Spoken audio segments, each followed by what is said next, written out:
আসসালামু আলাইকুম, সবাই কেমন আছেন? আশা করি সবাই ভালো আছেন। তো আবারও একটা ভিডিও নিয়ে আসলাম, না টেনে পুরো ভিডিওটা দেখে যাবেন। এমন কেমন হলো কমেন্ট বক্সে জানিয়ে দিবেন। আজকে আইছি পলাশবাড়ি ডিপল্যান্ডে। তো ডিপল্যান্ডে একটা জিনিসই দেখাবো, যে এখানে কি কি আছে এই জিনিসটা দেখানোর জন্য, এমনকি তুলে ধরার জন্য। তো গেটের ভেতরে ঢুকতেই প্রথমে এই জায়গাটা নজরে পড়বে আপনাদের। তো সামনে আরও সুন্দর সুন্দর জায়গা আছে। তো ভিডিওটা না টেনে সুন্দরভাবে দেখতে থাকুন।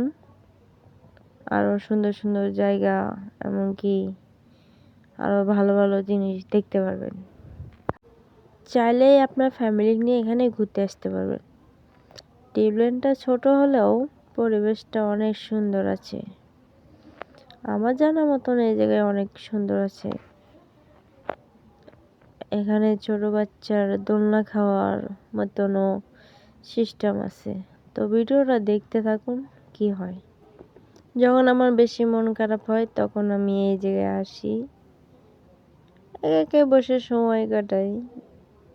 ডিপল্যান্ডে আসলে শুধু প্রেমিককে নিয়ে আসতে হবে এটা কোনো কথা না। তো এটা হলো 1 নম্বর গলিতে, মানে 1 নম্বর গলিতে কি কি আছে এটাই দেখাইলাম। তো এরপরে 2 নম্বর গলিতে যাব।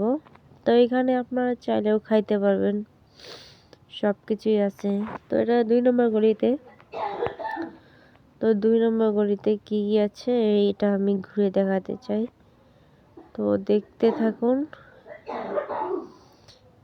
এই তো সামনে আমাদের কিছু বাচ্চা ছেলে আছে মনে হয়। তো দেখতে থাকুন পরিবেশটা কীরকম লাগে।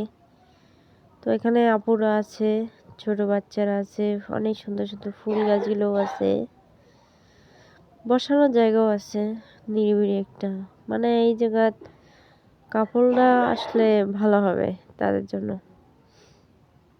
এখানে মাঝখান দিয়ে সর্ষে ফুলও রাখছে। ওখানে কিছু আপু এমনকি ভাইয়া আছে। তো আমার মনে হয় যখন শীত হয়, হালকা শীতে আপনি যদি ডিপল্যান্ডে যান, যে কোনো যাওয়া যান, সবসময় আপনি একটা জিনিসই লক্ষ্য করবেন, ফুল গাছ থাকবে। তো এটা হলো এদিক দিয়ে বাচ্চারা দোলনা খাচ্ছে,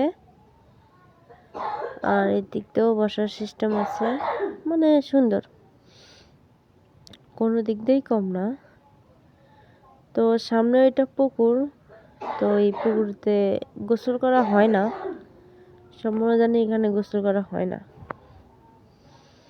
পুকুরটা বিরাট বড়, পুকুরের সাইড দিয়ে বসানোর জায়গা আছে। তো আপনারা আসবেন, এসে দেখা করবেন, উপভোগ করবেন কীরকম লাগে। তো এখানে দোলনা খাচ্ছে খায়, আর এই দিয়ে সুন্দর সুন্দর ফুল গাছ, এমনকি মুক্তি দিয়ে ময়ূর, এগুলো আগে ছিল না, এখন পরিবর্তন হয়েছে। অনেক গাঁদা ফুলের গাছ। তো আমিও সামনে যাচ্ছি, আরও কি কি আছে এটাও দেখাইতে, দেখতে থাকুন। তো ভিডিওটা বড় হবে, তো আমি একটু শর্টকাট করে ভিডিওটা করি, কারণ এত বড় ভিডিও কেউ দেখতে চায় না। যাই হোক, আমি পাশ দিয়ে গেছি, মানে সিধে বাগ দিয়ে ঢুকছি, উল্টো বাগে বাইরে ঢুকছি। যাই হোক, এই সাইড দিয়ে যাই, দোকান বন্ধ হবে। তো আমি গেছিলাম সকাল মনে হয় 10টার মধ্যে। বিশেষ করে ওখানে আমার কতগুলো বান্ধবী আসবে, তো আমার বাসায় কাছে থাকে, এই জন্য আমি আগেই চলে গেছি। আসলে আমি অনেক ঠান্ডা লেগেছে, এই জন্য কথা বলতে পারতেছি না। ডাক্তার আমার সাথে কথা বলতে হচ্ছে। ভালো থাকবেন, ভালোবাসা মানুষ।